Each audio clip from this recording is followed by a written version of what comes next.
চট্টগ্রামে অবৈধ ইটভাটায় অভিযান পরিচালনা করেছে জেলা প্রশাসন ও পরিবেশ অধিদপ্তর। নগরীর উত্তর কাট্টলীতে অবৈধভাবে গড়ে ওঠা কেএমএল ব্রিক্সকে উচ্ছেদ করা হয়েছে।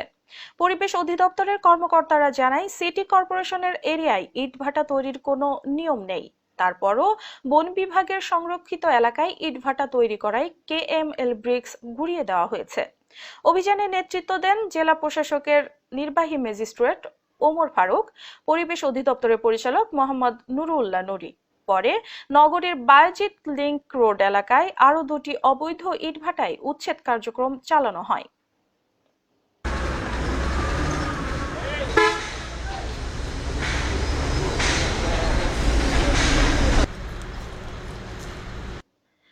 চট্টগ্রামে ৩ দশক পর ছন্দপতন হলো মুক্তিযুদ্ধের বিজয় মেলার।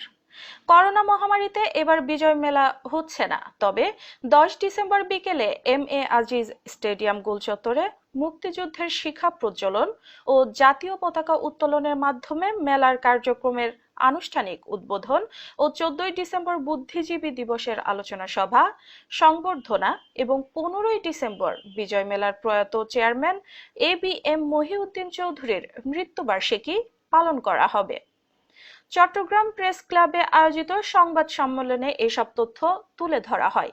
এ সময় মুক্তিযুদ্ধের বিজয় মেলা পরিষদের মহাসচিব মোহাম্মদ ইউনুস, মহিলা আওয়ামী লীগের সভানেত্রী হাসিনা মহিউদ্দিন সহ অন্যান্যরাও উপস্থিত ছিলেন।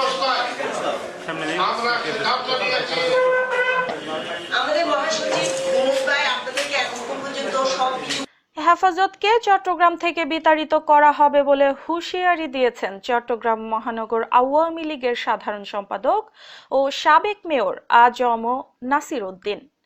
নগরীর আন্দরকিল্লায় বঙ্গবন্ধু শেখ মুজিবুর রহমানের ভাস্কর্য ভাঙার প্রতিবাদে আয়োজিত বিক্ষোভ সমাবেশে তিনি একথা বলেন।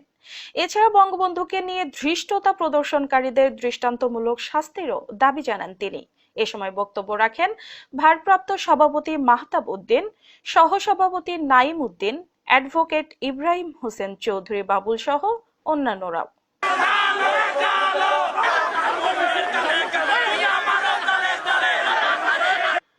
ভাষাঞ্চলে স্থানান্তরিত রোহিঙ্গাদের মাঝে ত্রাণ সামগ্রী বিতরণ ও কার্যক্রম নিয়ে সাংবাদিকদের সাথে এক মতবিনিময় সভা করেছে বাংলাদেশ রেড ক্রিসেন্ট সোসাইটি।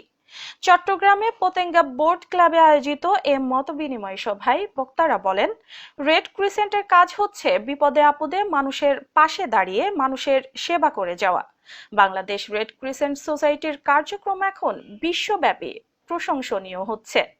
এ সময় সোসাইটির chairman Hafiz Ahmed Majumdar MP, vice chairman doctor Habibe Minnat MP, Lutfur Rahman Helal সহ অন্যান্যরাও বক্তব্য রাখেন।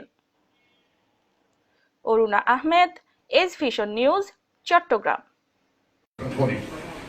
তো এখন coming back to Rohingya issue, এবং প্রত্যেকটি ব্যাপারে